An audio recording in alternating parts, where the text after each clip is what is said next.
Good morning students, स्वागत है आज की क्लास में आपका। हम पढ़ रहे हैं लूथर के बारे में कि लूथर का धर्म सुधार आंदोलन में क्या योगदान रहा। जर्मनी के महान समाज सुधारक के रूप में हम लूथर को जो है पढ़ रहे हैं। तो मार्टिन लूथर के प्रारंभिक जीवन के बारे में हमने पढ़ लिया है, तो कि किस प्रकार से उसकी शिक्षा के लिए उसके पिता ने अच्छी व्यवस्था की थी और वो उसके पिता जो है गरीब तबके से ही संबंध रखते थे, गरीब परिवार से ही संबंध रखते थे और उन्होंने लूथर की मेधावीपन को देख करके उसको अच्छे स्कूलों में शिक्षा दिलवाई। उसके बाद जो है उसकी बौद्धिक क्षमता को देखते हुए उसको जो है यूनिवर्सिटी में दाखिला दिलवाया गया। उसके पिता चाहते थे कि वो एक वकील बने, लेकिन उन्होंने धर्मशास्त्र में पहले एमए किया। धर्मशास्त्र में एमए करने के बाद जो है फिर अपने पिता की इच्छा के अनुरूप वकील की पढ़ाई करने लग गए। वकील की पढ़ाई करते करते उनके जीवन में एक ऐसा मोड़ आया जिसमें उनके जीवन को ही बदल के रख दिया और वो सन्यासी हो गए। और उनके सन्यासी होने के बाद जो है वो ऑगस्टाइन मठ के पादरी के रूप में जो है नियुक्त हुए और वहां पे उन्होंने जो है दीक्षा ली। तो इस प्रकार से वो अपना आगे का जीवन जो है ऑगस्टाइन मठ को उन्होंने समर्पित कर दिया और उसके बाद वो विटेनबर्ग विश्वविद्यालय में प्राध्यापक पद पर भी रहे।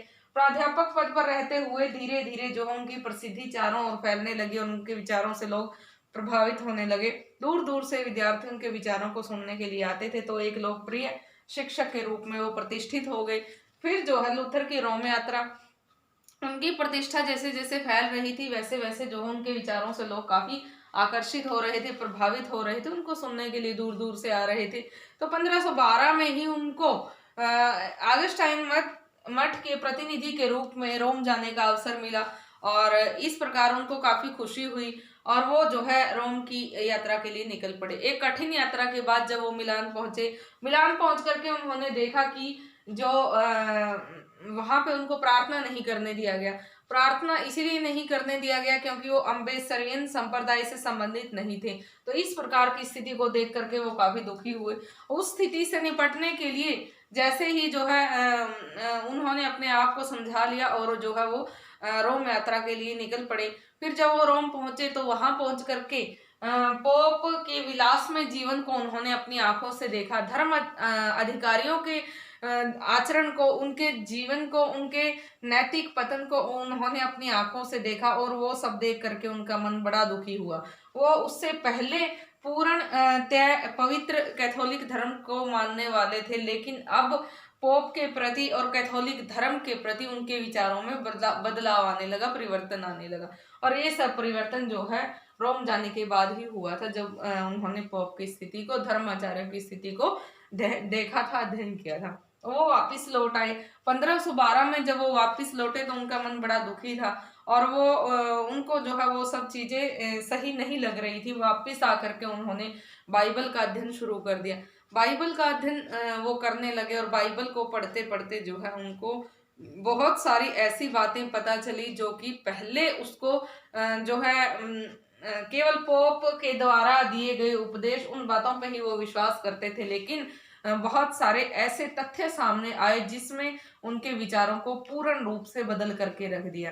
तो इस प्रकार से 5 साल उन्होंने बाइबल का गहन अध्ययन किया और उसके बाद जो है उनके विचार पूर्णतः बदल गए। तो यहाँ पे टेटजेल 1517 में टेटजेल नाम का पादरी पोप के एक प्रतिनिधि के रूप में क्षमा पत्रों को बेचता हुआ विटेनबर्ग पहुंचा। जब वो विटेनबर्ग पहुंचा तो विटेनबर्ग पहुंचने के बाद वो जो है वही प्रचार कर रहा था जैसा वो अन्य जगहों पे करता आया था कि क्षमा पत्रों को खरीद लो और अपने पापों से मुक्ति पालो। जो पाप तुमने भूतकाल में किए हैं उनसे तो मुक्ति मिलेगी ही, और भविष्य में जो पाप तुमसे होने की संभावना है उनसे भी तुमको इनसे मुक्ति मिल जाएगी। तो इस प्रकार से वो प्रचार करता हुआ और क्षमा पत्रों को बेच रहा था, विटेनबर्ग में जो है वो घूम रहा था। तो इस प्रचार को जब मार्टिन लूथर ने देखा तो मार्टिन लूथर जो है बड़े खिन्न हुए, बड़े दुखी हुए ये सब देख करके, और उन्होंने जो है टेटजेल द्वारा क्षमा पत्रों की बिक्री के विरुद्ध 95 आक्षेप लिख करके विटेनबर्ग के चर्च के बाहर चिपका दिए, जिसमें लिखा था कि ईश्वर और मनुष्य के बीच पोप का कोई प्रभुत्व नहीं है, उसका कोई जो है अस्तित्व नहीं है। पोप के बिना, पोप के बिचौलिए बने बिना भी मनुष्य मोक्ष पा सकता है। मनुष्य को ईश्वर की भक्ति करनी चाहिए, तभी वो अपने पापों से छुटकारा पा सकता है। तो इस प्रकार के विभिन्न सिद्धांत, विभिन्न आक्षेप लिख करके वो चिपकाए गए थे, जिसको पढ़ करके जर्मनी की जनता जो है, ब्रिटेन वर्ग की जनता जो थी वो काफी उत्साहित हुई, आकर्षित हुई, और इस प्रकार से पोप का उनके ऊपर जो आडंबर था, जो पाखंड था, जो पुराना जो अंधविश्वास था वो हट गया, और एक नई विचारधारा, लूथरवादी विचारधारा अब जो है प्रसारित होने लगी। लोग लूथर से काफी आकर्षित हुए। तो इस प्रकार से टेटजल द्वारा क्षमा पत्रों की बिक्री के विरुद्ध लूथर द्वारा जो विरोध किया गया, आक्षेप लगा करके, उसने जो है पोप का लूथर के विरोधी बना दिया और जनता को लूथर का सहयोगी बना दिया। तो आगे का आप पढ़ते हैं हम कि लूथर का धर्म से निष्कासन, लूथर का धर्म से निष्कासन। तो मार्टिन लूथर ने जब पोप के विरुद्ध कार्य किया तो पोप लियो दशम इसको सहन न कर पाया, और वो बातें जो है पोप लियो दशम के लिए असहनीय थी। तो उसको जो है पोप लियो दशम ने रोम आने का निमंत्रण दिया और वाद विवाद करने के लिए कहा कि धर्म के बारे में तुम मुझसे वाद विवाद करो। और लूथर जो है तैयार भी हो गया पोप के साथ धार्मिक वाद विवाद के लिए। लेकिन लूथर तैयार हुआ तो उसके मित्रों ने उसको सलाह दी कि पोप लियो दशम कितना क्रूर है, कितना अत्याचारी है, इससे तुम भली भांति परिचित हो। यदि तुम वहां जाओगे तो तुम्हारे साथ जो है अच्छा व्यवहार नहीं होगा, तुम्हारा जीवन असुरक्षित है, तुम वहां ना जाओ। तो ये सब उनके मित्रों ने जब उनको सुझाया तो लूथर ने वहां जाने से इनकार कर दिया। लेकिन कुछ समय पश्चात ही पोप ने जो है 1519 में अपने एक प्रतिनिधि को भेजा लियो हंग को, और वो लूथर के साथ वाद विवाद करने के लिए। लूथर के और पोप के प्रतिनिधि के बीच में जो हुए वाद विवाद जो हुए, तो उसमें लूथर ने अपने बातों को स्पष्ट करने के लिए पूर्णतः स्पष्टीकरण दिए। उसने कहा कि पोप की सत्ता, पोप का जो बिचौलियापन है, कोई आवश्यक नहीं है ईश्वर और मनुष्य के बीच में, बल्कि पोप के बिना भी मनुष्य जो है मोक्ष को पा सकता है। और मोक्ष को पाने के लिए जो है उसको ईश्वर की भक्ति करनी चाहिए, ना कि पोप की। पोप के जो उपदेश हैं वो निरर्थक हैं, वो केवल झूठे हैं, आडंबरपूर्ण हैं, वो अंधविश्वासों की ओर ले जाने वाले हैं। तो इस प्रकार के वाद विवाद में अपनी बातों पे अडिग रहने के कारण पोप के लूथर के जो पोप से संबंध विच्छेद हो गए, और यहाँ पे जो है उनके विचारों में विभिन्नता के कारण कोई भी नतीजे पर कोई बात ना पहुंच सकी, और इस प्रकार से इस विवाद का कोई निर्णय ना हो सका। तो यहाँ पे सैक्सनी का शासक था, जो सैक्सनी के शासक ने उसको लूथर को समर्थन दिया, और जर्मनी सम्राट ने जो है उसको समर्थन नहीं दिया, वो भी जो है पोप की बातों को ही मानने वाला था। तो इस प्रकार से लूथर के विचारों से बहुत सारी जनता जर्मनी की जो है प्रभावित हुई। उसके बाद लूथर के द्वारा प्रकाशित किए जाने वाले पंपलेट भी लूथर की प्रसिद्धि का कारण बने, उसके विचारों की प्रसिद्धि का कारण बने। जिसमें सबसे पहला जो पंपलेट था उसमें वो लिखा गया था, जर्मन राष्ट्र के सामंतों को संबोधन, जर्मन राष्ट्र के सामंतों को संबोधन।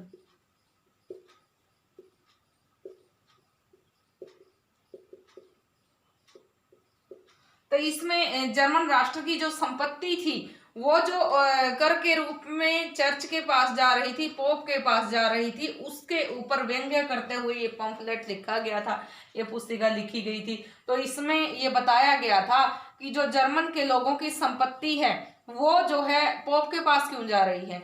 उसी प्रकार से जिस प्रकार से सामंत उसको हड़प रहे हैं, पोप की भी वही स्थिति है, वो भी जनता की संपत्ति को अमानवीय तरीके से हड़प रहा है। तो उसमें इस प्रकार के जो कुठाराघात के कारण, जो कठोर प्रहार के कारण पोप के जो है लूथर से संबंध और ज्यादा खराब हो गए।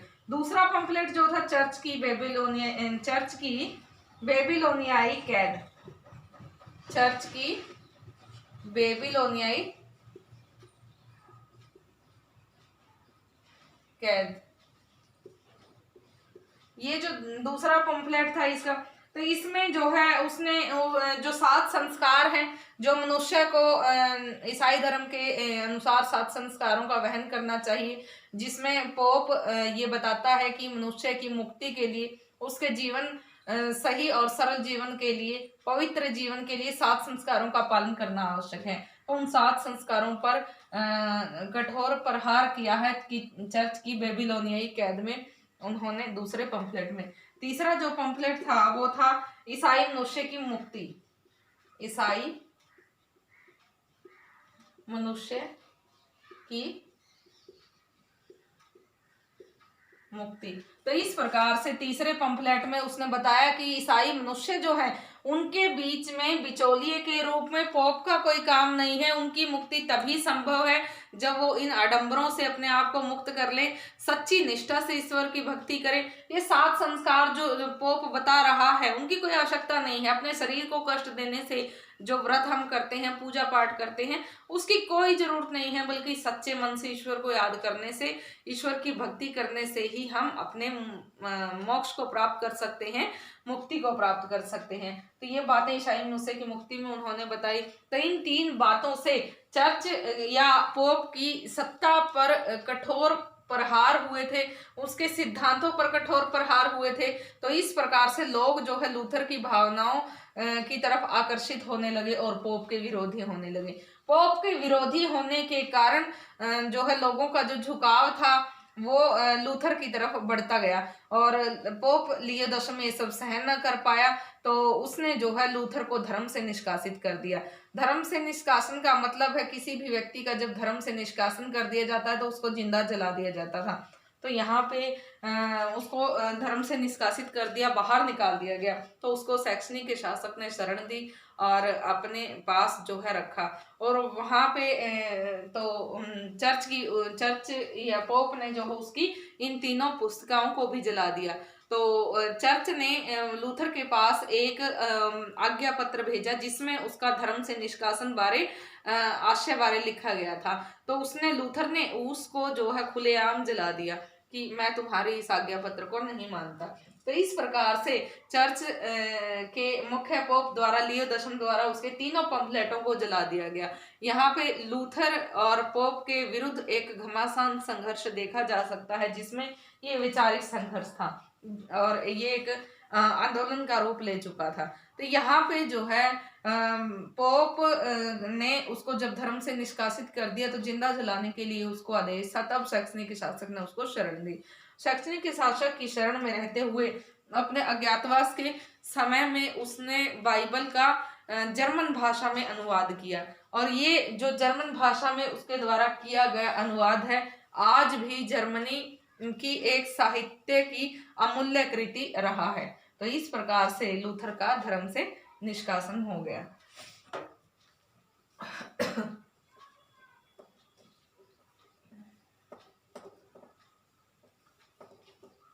आगे हम बात करते हैं लूथर तथा वर्मस की सभा। लूथर तथा वर्मस की सभा।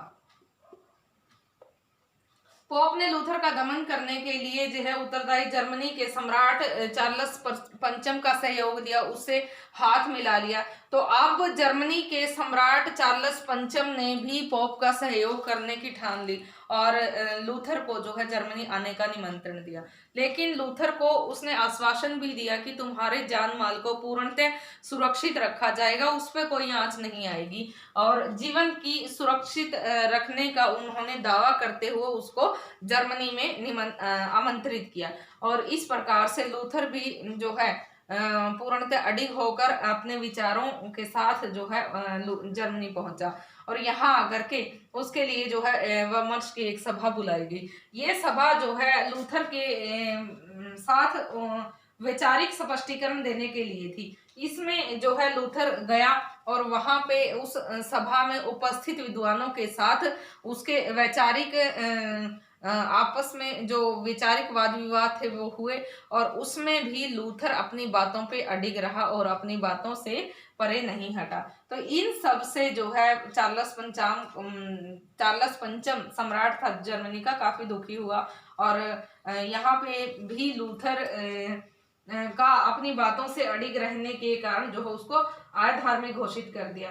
तो लूथर को दोबारा फिर से सैक्सनी के शासक ने शरण दी और दोबारा फिर से वो सैक्सनी चला गया। इस प्रकार से लूथर द्वारा बर्मस की सभा के फैसले के रूप में चार्लस पंचम द्वारा अधार्मिक घोषित कर दिया गया।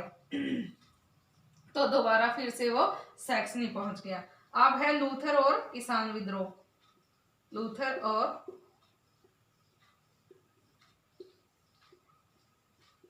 किसान विद्रोह। तो कुछ ही वर्षों में लूथर की शिक्षाएं जंगल की आग की तरह पूरे जर्मनी में फैल गई। सारे ही लोग जो है उससे प्रभावित हुए। छोटे दर्जे के जो किसान थे, मजदूर थे, वो उसके विचारों से बहुत ज्यादा प्रभावित हो गए थे। सामंतों के विरुद्ध पहले ही वो जो है परेशान हुए खड़े थे।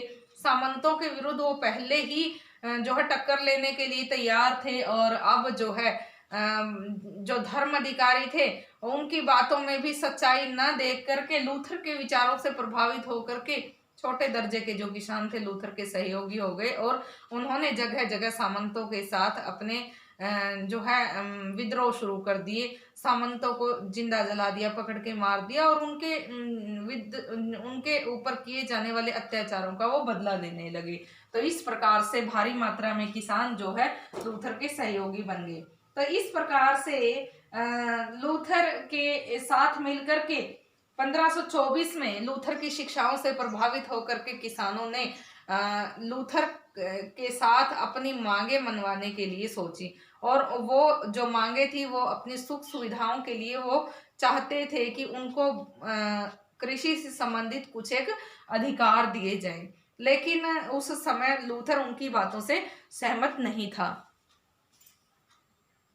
लूथर ने किसानों को काफी समझाया। लूथर के द्वारा किसानों को समझाने के कारण किसान जो है लूथर की बात समझ नहीं रहे थे और अपने विरुद्ध हो रहे अत्याचार, दास प्रथा के उन्मूलन और नकद मजदूरी के लिए विभिन्न मांगे उठा रहे थे। और उनके द्वारा उठाई गई वो विभिन्न मांगे जो है उस समय की जो धार्मिक लहर चल रही थी उसके मद्देनजर जो है उसके आड़े आ रही थी। तब जो है लूथर ने किसानों को काफी समझाया, लेकिन ना समझने के बावजूद उसने उच्च वर्ग का सहारा लिया और उच्च वर्ग यानी कि सामंतों के साथ वो मिल गया। सामंतों के साथ मिल करके किसानों का दमन करने की उसने सोची, और किसानों का दमन करने के लिए जो है उच्च वर्ग का साथ उसने लिया। इस प्रकार से सामंतों को जब लूथर का सहयोग मिला तो लूथर का सहयोग करने के कारण जो है किसानों को बड़े बुरी तरह से कुचल दिया गया। यहाँ पे 50,000 किसानों को मौत की नींद सुला दिया गया।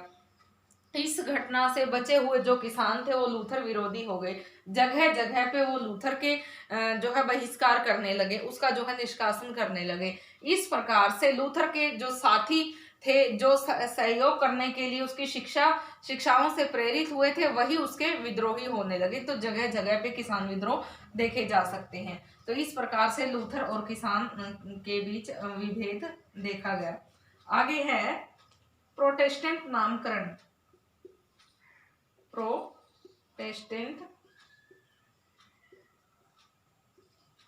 नामकरण। यहाँ पे जो है प्रोटेस्टेंट नामकरण के बारे में अब 1529 में जो वर्मस की सभा बुलाई गई थी वैसी ही सभा जो है स्पीयर में बुलाई गई, और ये जो है दूसरी सभा थी। और ये सभा भी लूथर के विचारों के वाद विवाद को निपटाने के लिए ही बुलाई गई थी। और इस बारे में अब जर्मनी के लोग दो भागों में, जर्मनी के जो शासक थे दो भागों में बट गए। तो यहाँ पे जब डाइट की जो सभा बुलाई गई थी स्पीयर में, तो इसमें उसके एक पक्ष में लूथरवादी थे, दूसरे पक्ष में कैथोलिकवादी थे। लूथरवादी या सुधारवादी, दूसरा पक्ष था परंपरावादी या कैथोलिकवादी। तो ये सभा जब बुलाई गई तो पहले की सी स्थिति थी, जैसे स्थिति वर्मर्स की सभा में देखी जाती है वैसे ही लूथर अपनी बातों पे अडिग रहा। और 1529 में हुई स्पीयर में बुलाई गई डाइट की दूसरी सभा, ये भी कोई खास जो है अपने उस पे परिणाम पे ना पहुंच पाई, जिसके कारण से अब जो है दोनों ही पक्षों में काफी मतभेद बढ़ते गए। और यहाँ पे 1529 में ही 19 अप्रैल 1529 को ही जो है प्रोटेस्टेंट नामकरण हुआ। लूथरवादियों का जो नया नामकरण हुआ था वो प्रोटेस्ट शब्द की जो उत्पत्ति हुई थी वो 1529 को हुई थी, 19 अप्रैल 1529 को। तो इस प्रकार से जो पुरानी परंपराओं वाले कैथोलिक धर्म के मानने वाले थे उनको कैथोलिकवादी कहा गया, और जो उसके विरोधी थे या उसके प्रोटेस्ट में जो खड़े हुए थे उनको प्रोटेस्टेंटवादी कहा गया। तो यहाँ पे दो शाखाएं यहाँ पे बंट गई, दो भागों में बंट गया और इनका नया नामकरण हो गया। तो उसके द्वारा जो प्रोटेस्ट के नामकरण किया गया था तो उनको प्रोटेस्टवादी कहा गया। 1530 में लूथर के मित्र फिलिप मेलांकथन के सिद्धांत पर प्रोटेस्टवाद के सिद्धांत का निर्माण हुआ। तो स्टूडेंट्स, आज जो हमने बात की है धर्म सुधार आंदोलन में मार्टिन लूथर के योगदान की पार्ट 2 की, जिसमें पार्ट 1 में हमने पढ़ा था उसके आरंभिक जीवन के बारे में, उसकी रोम यात्रा के बारे में, उसके टेटजेल के पत्रों, क्षमा पत्रों का विरोध के बारे में। दूसरा पार्ट आज हमने अध्ययन किया है लूथर का धर्म से किस प्रकार से निष्कासन किया गया, फिर जो है कैसे जो है पोप के साथ उसके झगड़े चले, उसको जो है बहिष्कृत कर दिया गया, कैसे शैक्षणिक शासक ने उसको सहयोग दिया, अज्ञातवास में उसने जर्मनी जो बाइबल है उसका जर्मन भाषा में अनुवाद किया, जो आज भी एक अमूल्य कृति जर्मन साहित्य की मानी जाती है। उसके बाद लूथर के लिए जो है वर्मर्स की सभा बुलाई गई जर्मन में ही, और जर्मनी के सम्राट चार्ल्स पंचम ने उसको जीवन की सुरक्षा का आश्वासन देकर के बुलाया था। तो उसके बाद जो है हमने पढ़ा लूथर और किसान विद्रोह की, किस प्रकार से किसान पहले लूथर के साथी थे, उसकी शिक्षाओं पर चल करके वो भी अपने अधिकारों को पाना चाहते थे, लेकिन लूथर का उनके अकॉर्डिंग सहयोग न मिल पाना और उच्च वर्ग के साथ मिल करके किसानों को कुचलना, उसने जो है किसानों को लूथर का विरोधी बना दिया। उसके बाद किस प्रकार से उनका प्रोटेस्टेंट नामकरण हुआ वो हमने जाना है। 1529 में 19 अप्रैल 1529 को एक प्रोटेस्ट शब्द यूज किया गया था कि हम जो है कैथोलिक धर्म का प्रोटेस्ट कर रहे हैं, जो लूथरवादी थे उनके द्वारा। तो उसका प्रोटेस्ट शब्द का जो यूज किया गया था उसके कारण ही, उसके नाम पर ही उनको प्रोटेस्टवादी कहा गया और प्रोटेस्टेंट धर्म उनका जो है कहा गया। तो दो भागों में बट गया अब ईसाई धर्म, लूथरवादी या प्रोटेस्टेंट वादी और दूसरा था परंपरावादी कैथोलिक धर्म।